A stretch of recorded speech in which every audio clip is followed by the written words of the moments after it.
Spiked is launching a new daily newsletter. It is called, imaginatively, Today on Spiked. It will give you a roundup of all of our articles and podcasts and essays each day, along with a bit of exclusive commentary from the Spiked team. Every weekday at 6 p.m. We're publishing more and more these days, so sign up now to make sure you never miss an article. Just go to spiked-online.com/newsletters. That's spiked-online.com/newsletters and sign up for Today on Spiked. See you there. Hello and welcome to the Spiked podcast. I'm Fraser Myers, and joining me this week, as ever, we have Spike's deputy editor, Tom Slater. Hello. And Spiked columnist, Ella Whelan. Hi. Coming up on the show, the New York Times N-word controversy, Italy's unelected prime minister, and the COVID travel ban. A veteran award-winning reporter was forced out for repeating racist language. In a letter to management, McNeil resigned, with Baquet telling employees, "We do not tolerate racist language regardless of intent." A woke mob is in charge over there and that they bow to their own staffers. That apparently gets triggered if they're presented with any opinion contrary to their own. A celebrated science writer has been ousted from the New York Times after reportedly using the N-word several years ago on a Times-sponsored trip to Peru. Donald McNeil was initially disciplined by the Times after it was determined that he only used the N-word in the context of a conversation about racist language. But for staffers at the NYT, this punishment was not enough. They penned a letter to management demanding an apology and a further investigation of McNeil, who they then accused of being racially biased. Management then said it agreed with the letter and McNeil resigned. He issued a grovelling apology in which he conceded that even the context in which he used the slur makes it no less offensive. Tom, you wrote about this incident this week. Do you want to talk us through it? Yeah, sure. It's another in an increasingly long line of kind of woke purges at the New York Times, if you like. And I think whilst we'd be a bit remiss to constantly compare this new kind of intolerant identity politics to kind of historical authoritarian regimes, this story really does have it all. So as you say, he was on this Time-sponsored student trip to Peru. He used the N-word in the context of a discussion about racism. One of the students had raised a case of a student in their school being found to have used the N-word and the question of whether or not they should have been kicked out on it. That seems to have been what it comes down to. And despite the fact that originally the bosses at New York Times found that he had no ill intent, as a combination of these young people snitching on him and then his own co-workers turning on him, he's had to issue this grovelling apology and resign. And, you know, the kind of parallels you see are pretty striking there. I think it's really important to make clear just how insane this particular case is. You know, there's always been a long-running discussion about when it is or isn't acceptable to discuss particularly very charged racial language, but the fact that there was clearly no ill intent here and it was in the context of just discussing the word, referring to it, makes clear that this is really about something else. And I think what's really quite striking about this example as well is the extent to which first his own co-workers and then the bosses at the New York Times just completely threw him under the bus. There was this original investigation which basically found that whilst he probably shouldn't have done it because it clearly upset the apparently quite well-to-do and woke students on this trip, that really it didn't deserve to go any further. But then you have his own colleagues turn on him and they aired these kind of completely unsubstantiated suggestions that there was a bit of a pattern of behaviour. But as soon as people have actually tried to substantiate that, that seems to have completely disintegrated. And then his superiors just completely threw him under the bus. They said they agreed with this letter that his colleagues had written voicing their discontent, and then came out with this alarming statement following that of saying that when it comes to racist language, intent doesn't matter. So it doesn't matter if you're using the phrase only to condemn it. It's the same as hurling it in a racist fashion, apparently, which is crazy. I mean, what we're really seeing here play out in the New York Times, as we're seeing play out in many elite, quote-unquote, liberal institutions in the US, is the increasing power of people who claim the moral high ground on issues of language and woke politics. You almost struggle to understand why any of them had done this, other than to just assert the fact that they could in a strange kind of way. People were feigning outrage about a conversation between this journalist and school children that they weren't even witnesses to.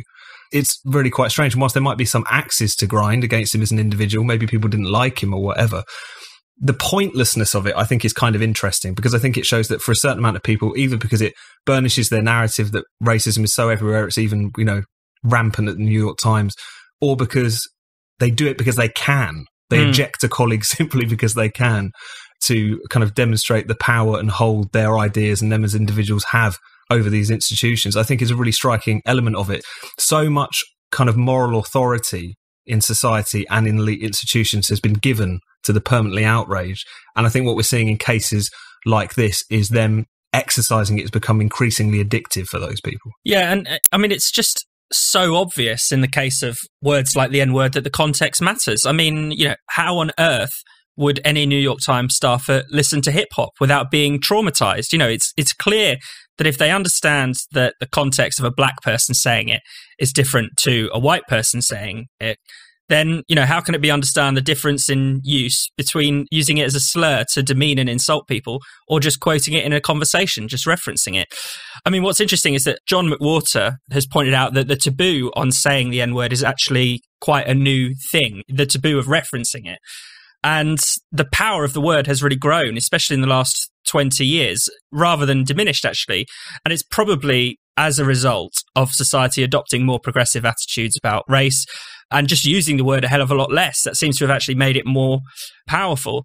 And as we've seen in lots of other areas of life, the less racist people actually become, the less discrimination people of colour actually face, the more power then becomes invested in words and some things that are not even as much as words, things like microaggressions or kind of so-called implicit bias.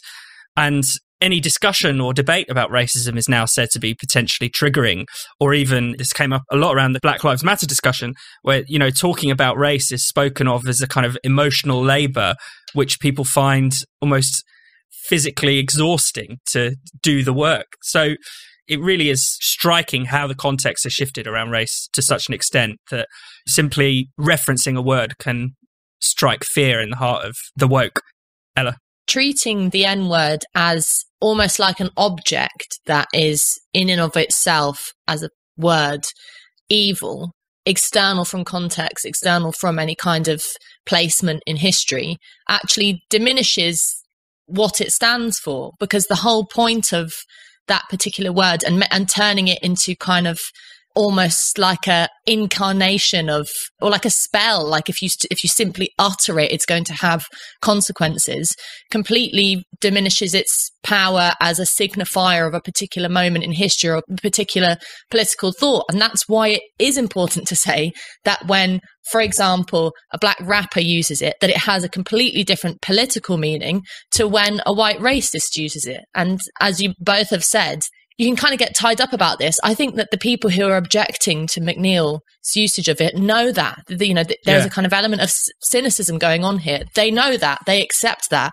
What's happened is that they just don't like the fact that this guy has used it and don't want to allow him to use it. I mean, on a slightly different point, it's a bit difficult because when you talk about workers' rights, the image that springs to mind isn't necessarily of high-flying journalists, but there is an element here where you do have to consider what precedents this kind of action sets for workers' rights, because basically on the face of it he wasn't sacked, he was resigned, but you know, any sensible person can see that it probably wasn't his choice to leave and that there was a huge amount of pressure going on behind the scenes, has stepped down, lost his position on the basis of not even voicing a political opinion. It wasn't even like he was stating his racist opinions or saying something controversial, but for simply either, one, if you take his reasoning, making a mistake and saying something that he shouldn't have said, or saying something completely innocuous. And, you know, if you allow employers to have that kind of power, that sets a very dangerous precedent for the rest of us. I mean, I think the fact also that it was sort of the young people who were complaining initially about this is also significant. And Tom, in your piece for Spike this week, you referenced what Barry Weiss and others have talked about, particularly in the New York Times, of this kind of generational war between a very woke Gen Zers and the kind of more liberal older people in the magazine that are sort of at war over this. But it feels like the sort of child spies program in 1984. I mean, not to be too alarmist, but there's this real youthful zeal of pulling down older people who have different views than yourself. You know, it brings up kind of historical connotations that are quite worrying. And no one seems to be thinking about the knock-on effect of that. I mean, whether or not you think that McNeil should or shouldn't have used the N-word at all, the surrounding context of this event sets a very dangerous precedent for free speech, for workers' rights, and for anyone that has any sense about how to use language. The workplace point, I think, is actually really important because, as you say, even though it's strange to kind of extrapolate this from a spat at the New York Times, but at the same time, especially because McNeil, as it's been recently discussed in recent days, was actually quite active over the course of his time at the Times in so far as actually pushing back against management for pay and working conditions. And there's been some kind of internal argument between people who work at the Times now or used to on Facebook pages and all sorts of other things which have been reported recently of just talking about how strange, particularly the older generation, have found it that a colleague was thrown under the bus. And it is interesting how this kind of new ideas around diversity, sensitivity training, all of these kinds of things which have come into particularly white-collar workplaces, but other ones increasingly as well, is that it really does redefine the kind of relationship between the bosses and the workers, if you like. The bosses almost become empowered as a means to kind of mediate between these different sorts of factions, to punish people for things that they say, rather than it being a more antagonistic relationship between people who take a wage and people who are on top of the company. It's a really interesting kind of sort of shift that we're seeing. And I think it does kind of demonstrate how, despite masquerading as very progressive, the sorts of quite top-down sorts of environments that woke politics seems to create for itself. And as we were talking about a little bit earlier, this is a increasing thing at the New York Times. There's been this run of scandals, particularly over the course of the past year. Their opinion editor was basically pushed out last summer because he dared to publish a piece by a sitting Republican senator, which was calling for the army to be brought in to quell riots in the wake of the George Floyd protests. Obviously, there was the Barry Weiss example that Ella was just talking about. And it's really quite interesting because, again, you have the kind of rise of this new ideology, this kind of new moral authority, which is increasingly keen to kind of wield its power, but is increasingly incoherent at the same time. I think this N-word controversy really does sum it up. Who could genuinely hold to this line that the management now holds, that intent doesn't matter, when even Nicole Hannah-Jones, NYT columnist, the woman behind the 1619 Project, it took them 5 minutes to realise that she'd used the N-word on Twitter, like within the course of the past year. So it's absurd. But again, I think one of the things that's interesting about this woke ideology, and this is something that John McWhorter has made clear, is the fact that a lot of its catechism doesn't make any sense, and what often it comes down to is the assertion of moral authority and the willingness of people to kind of throw their weight around because they have been lent this kind of power. So even though it's often incredibly incoherent what it is that they're arguing for, what it is that they want, it nevertheless seems to have maintained a grip over some of the most esteemed institutions in Western societies. And that's something which is really dangerous, not just because it's authoritarian and also these ideas that we talk about are very divisive and unpleasant, but also it's just really kind of unwieldy. You're going to kind of careen from one non-controversy to the other, it feels like, because ultimately what people want is to be outraged and to assert their moral authority rather than to actually achieve anything. Investing is one of the best ways to grow wealth over the long term. However, high commissions and clunky products from traditional stockbrokers can make it seem complicated for people to start investing. Meanwhile, trillion-dollar investment companies get built, but very few people benefit from that wealth creation. Freetrade is on a mission to change that by breaking down these barriers and by opening up stock investing to everyone. While other brokers charge up to £12 for every trade, Freetrade doesn't charge any commission fees, so you can invest and keep more of your profits. The award-winning investment app is used by over 250,000 people. It's authorised by the Financial Conduct Authority, and it's protected by the Financial Services Compensation Scheme. Freetrade has won the award for Best Online Trading Platform at the British Bank Awards for 2 years in a row. Freetrade lets you buy and sell stocks, ETFs, and investment trusts, all without commissions. The intuitive design makes investing simple for any experience level, beginners and experts alike. You can start investing from as little as just £2. Freetrade doesn't offer any speculative products such as CFDs or spread betting or products with leverage, and they don't do day trading. They're all about long-term investing with a transparent pricing model and no hidden fees or inflated spreads. You can sign up for a general investment account or a stocks and shares ISA, or you can sign up to Freetrade Plus with more advanced order types and a bigger stock universe. Self-invested personal pensions are also being launched on Freetrade soon. When you invest, your capital is at risk. The value of your investments can go up as well as down, and you may receive back less than your original investment. So, go to freetrade.io/spiked, and if you register and fund your account, you'll get a randomly allocated free share worth between £3 and £200. Some of the shares you can win include Greg's, Rightmove or Apple. For more information, visit freetrade.io, and for the special offer, visit freetrade.io/spiked.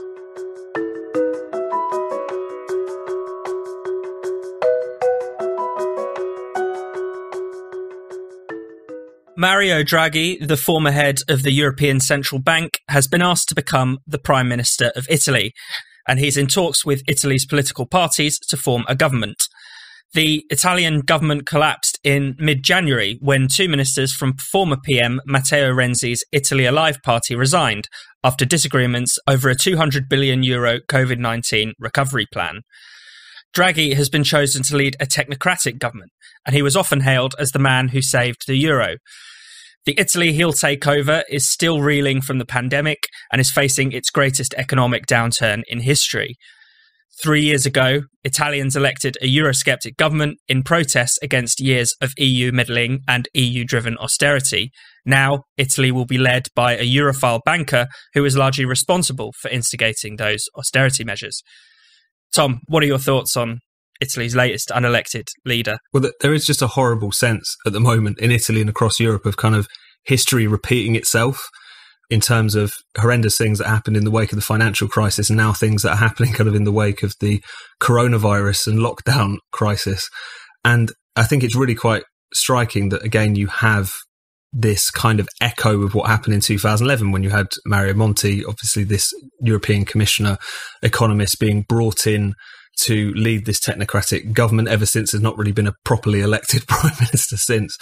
And what's happening now, and what's interesting about that, I think, as well, is the fact that what we're seeing play out on the European Union level, as well as on the level of kind of national European elites, is this very firm conviction that particularly in times of crisis, you need to dispense with democracy. Technocracy is the way to solve it. You need the smart people, you need Draghi to come in, etc. And yet the lesson of the last crisis in particular was how terribly that panned out, particularly for ordinary European citizens. So, of course, Monti was charged with doling out very punishing austerity measures, actually at the behest in part of Mario Draghi, who was heading up the ECB at the time.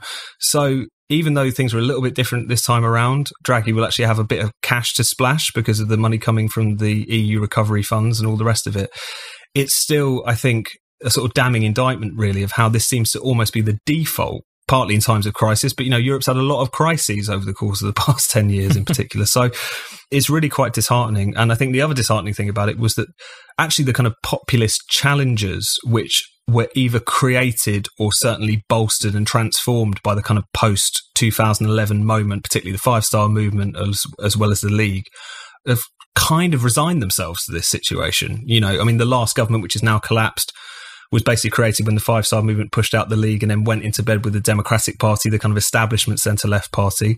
Despite some original grumblings, they're signalling that they might be into forming a government under Draghi. And then even the League, who are obviously far more explicitly Eurosceptic, wanting to get into bed with this EU grandee, effectively. So again, it feels like kind of history repeating itself, but at the same time, even the few sort of sparks of rebellion against that order, which were created by the past crisis, seem to be completely fizzling out and getting into bed with the establishment pretty willingly. So it's a pretty bleak picture, definitely. Ella? One point that strikes me as important that, Fraser, both you mentioned in your long read for Spiked on the European Union, and Dominic Standish mentions in his column on Draghi in Spiked this week, was the significance of him being a banker and his professional history in relation to financial services. So Director General of the Treasury in the early 90s, Governor of the Bank of Italy between 2006 and 2011, and most importantly, perhaps, European Central Bank President between 2011 and 2019. And the reason why that's important is because the nature in which the relationship between democracy and the economy has been shaped in Italy and within the European Union has drastically changed since the Second World War. Actually, Adam Curtis's new documentary, Can't Get You Out of My Head, is fascinating in that it looks at this, and it looks at the way in which a creation of a deficit of democracy was organised within the European Union among people like Draghi, who decided that because of the challenges that the Second World War had thrown up, or the crisis that it had thrown up of democracy, where elites started to feel confident in saying that you couldn't trust publics to make big decisions, there was increasingly a move towards technocrats like Draghi taking control, making, as they claimed, scientific, rational, cool-headed decisions about, for example, how to manage economies. Blair did it, Clinton did it, removing democratic control from the way in which the economy worked. And what is the outcome? Particularly, Fraser, you point to this in your long read, that Italy, of all the member states, probably bar Greece, has suffered worst, particularly throughout the pandemic, because of its inability to make sovereign decisions about the way in which its economy is run. And so getting a technocrat like Draghi in, who is steeped in the political drive to eliminate democracy and eliminate democratic functions from the running of a country, and particularly in relation to Italy, whose biggest crisis at the moment is its finances and the poverty of many people living in Italy at the moment. It just does not sound good. And it's, you wonder when people kind of pathologize populism and paint it as something that's a kind of evil threat. And yet, what is their solution? Turning up a technocratic banker to, as far as I can see it, deepen Italy's problems. Is that the solution? Is that what people in Italy want? I find it hard to believe. There's just so many myths, I think very self-serving myths thrown around about Italy that people use to justify these kinds of technical governments. I mean, there's the stereotypes about Southern Europe generally. They're lazy, they're greedy, they're corrupt, they're profligate, and that's why they're always in this mess. But, Italy has been one of the most fiscally disciplined members of the Eurozone since its foundation. The real problem that Italy faces is growth, and it's had that problem since pretty much it signed up to the Maastricht Treaty. Italians are poorer in real terms than they were in the year 2000. That is what a wonderful job the technocratic leaders of Italy and the Eurozone and the European Union have done. The Italian economy never recovered from the euro crisis, even if Mario Draghi is supposedly the man to have saved the euro. And Italy is always going to struggle as long as it stays in the euro, because, as you were suggesting, Ella, the Italian government doesn't have many of the kind of usual economic tools at its disposal. It doesn't have the right to set interest rates and determine monetary policy. It can't let its currency devalue, which is actually how the Italy of the post-war era often managed to make itself competitive. And it doesn't really have much control over fiscal policy either, because that's severely limited by EU and kind of Eurozone constraints. And it was interesting to see, even before Draghi was foisted on Italy, just how little kind of democratic debate there was over how to recover from COVID, especially economically.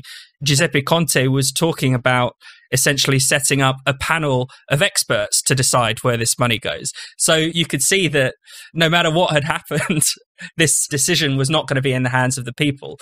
And it was fascinating that there could have been an election, but they had COVID as the excuse, as the ready-made excuse as to why we can't go to the polls, why we can't go to the people, even though pretty obviously America managed to undertake a much larger election in the middle of the pandemic. So, the excuses for taking these decisions away from the public and keeping them in technocratic hands are incredibly feeble, and they need to be challenged at every turn.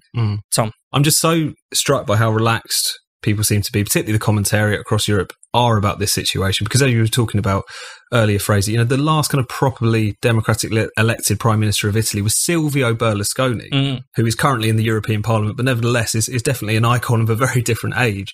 And yet at the same time, how relaxed people seem to be about the situation is very striking. It's not just in Italy. There was a Guardian editorial praising Draghi to the hilt recently, talking about how it's the wrong time to go to an election because it might spook the markets and it might benefit far-right populists. So again, you've got to keep the people out of this equation, not only because they might screw it up and elect a bunch of incompetent idiots, but at the same time might just elevate the wrong people and spook the markets at the same time.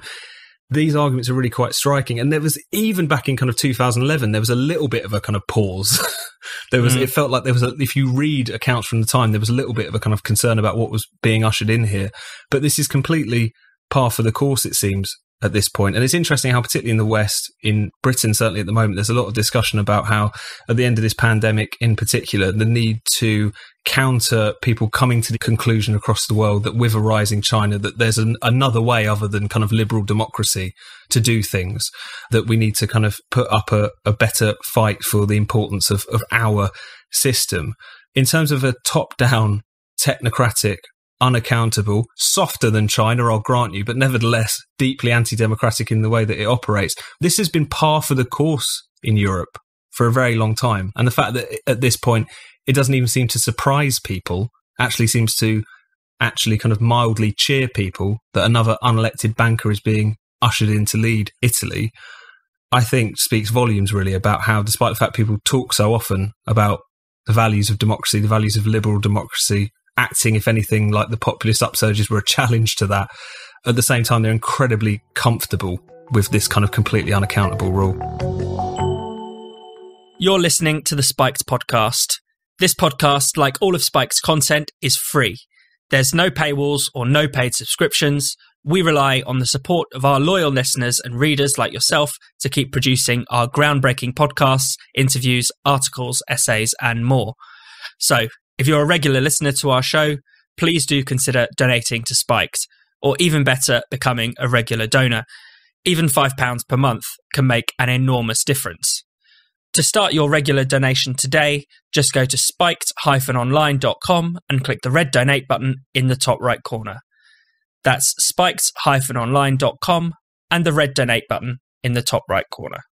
Now, back to the Spiked podcast.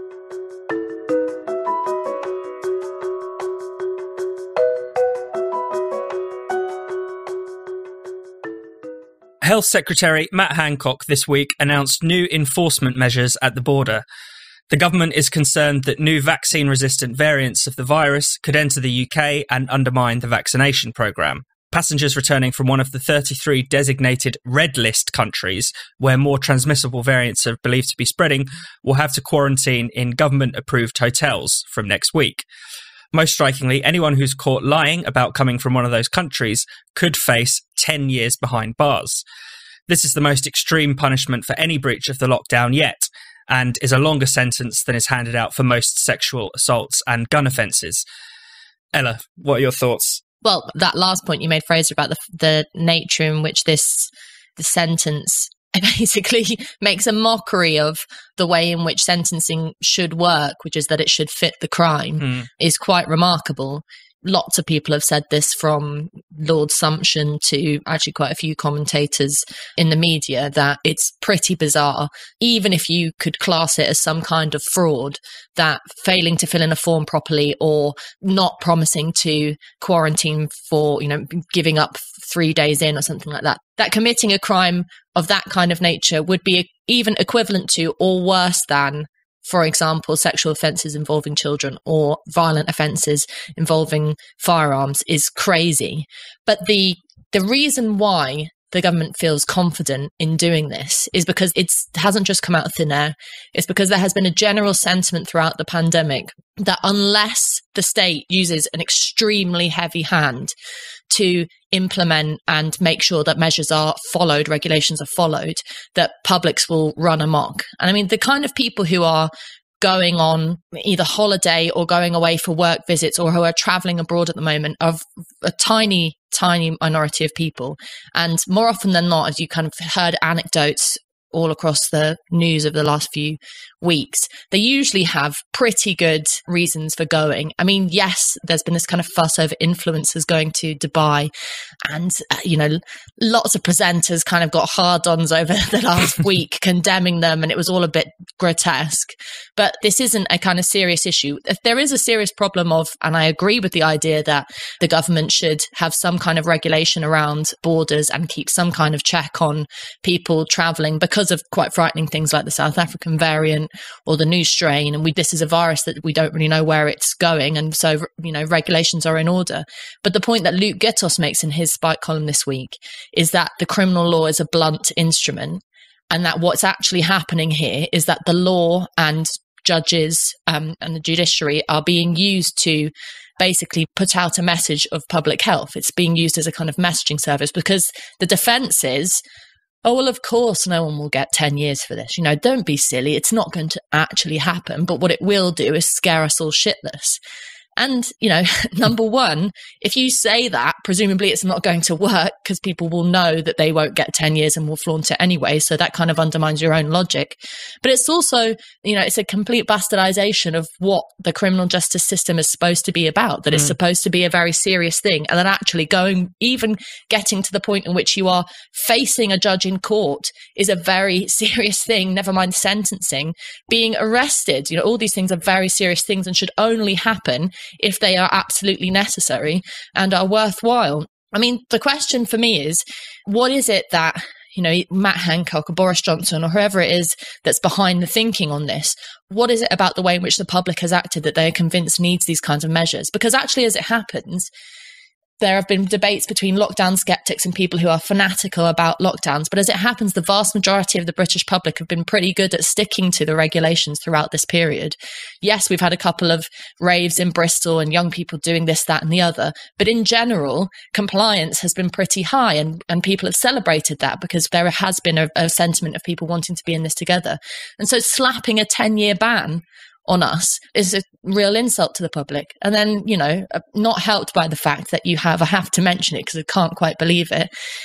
Columns, for example, from The Guardian with the strap line, the government's new quarantine restrictions sound tough, but they're exactly 1 year too late. So, this is the world we live in which there can be no regulation too strict, no sentence too long for anyone who questions the strategy of the government. It's a rather depressing picture, but the real question I have is, do they really think that people are going to be going abroad willy-nilly in the middle of a pandemic without serious caution? And do they really think a 10-year sentence is going to solve the problem if there is a problem?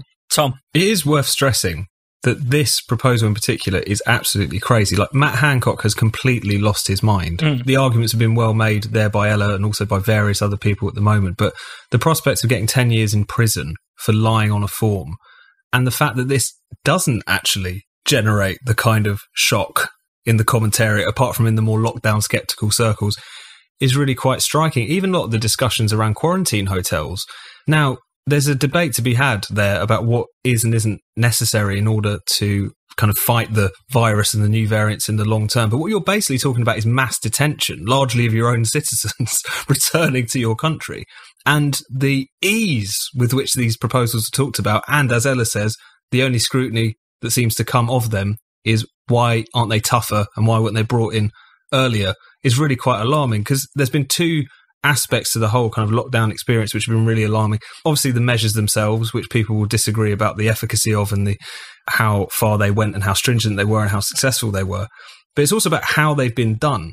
So this 10-year prison sentence, this particular stipulation, Parliament aren't even going to get a vote on it because they found some kind of wheeze through which it can be passed via older legislation. And this has been the story throughout the pandemic process. When the lockdown was entered into at the end of March, it was just at the scribbling of Matt Hancock's pen. They used the Public Health Act 1984, funnily enough, to usher this in, which has very few protections for parliamentary scrutiny.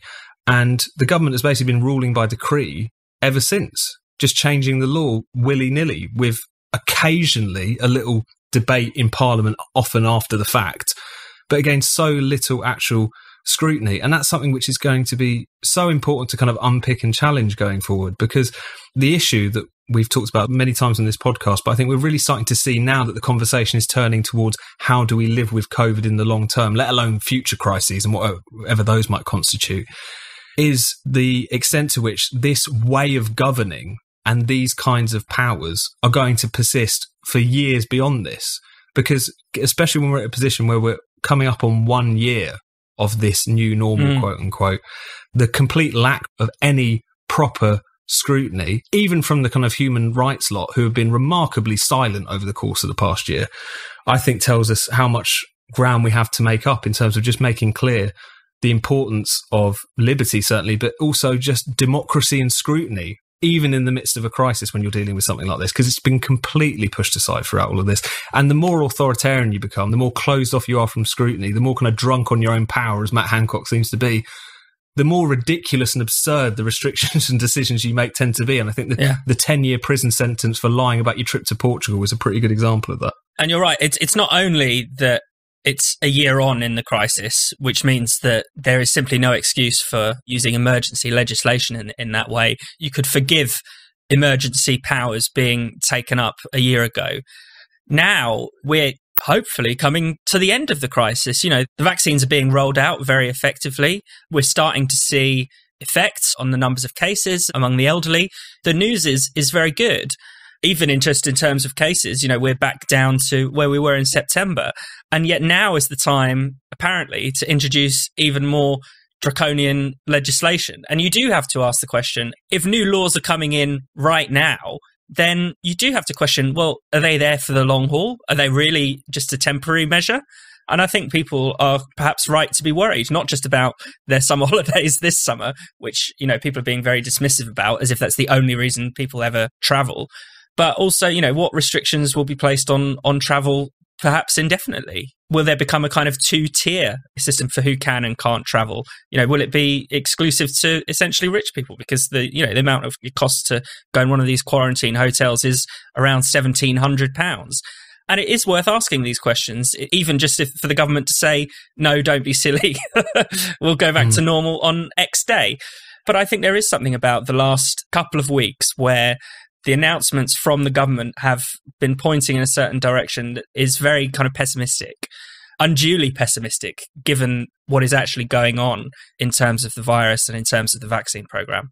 Ella. In this particular moment, it does feel like particularly Matt Hancock and Boris Johnson have entered into a kind of bunker mentality in which it feels like policies like this and new laws and very serious things are being floated or leaked to the media kind of with hours to spare before they actually become enacted as law, and then are put out with not just no scrutiny, but no discussion, no debate. Because if the idea behind this 10-year sentence is to send a message to people, the message that it sends is an incredibly pessimistic one, as you say, but also an incredibly frightening one, because it denies the fact that the most successful points in this pandemic have been when the government has brought people along with them and has not just nurtured, but actually utilised a general sense of social solidarity and wanting to work together. You know, without kind of sounding crass, you have to have a certain appreciation that people are, despite the most faithful lockdowners, grasping for a light at the end of the tunnel, because that's the nature of human beings, and we want to look forward to something, we want to be able to plan.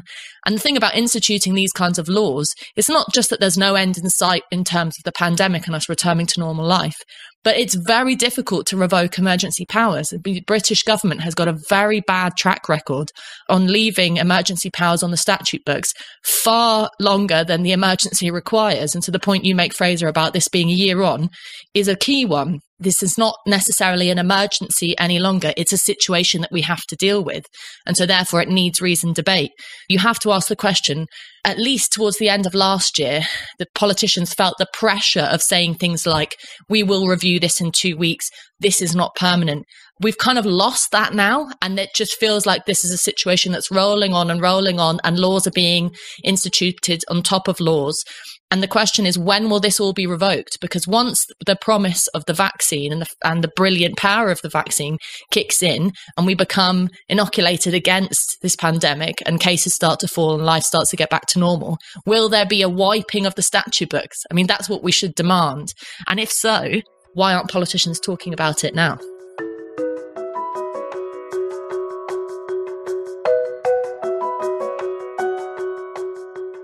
Thanks for listening to the Spiked podcast. We'll be back next week.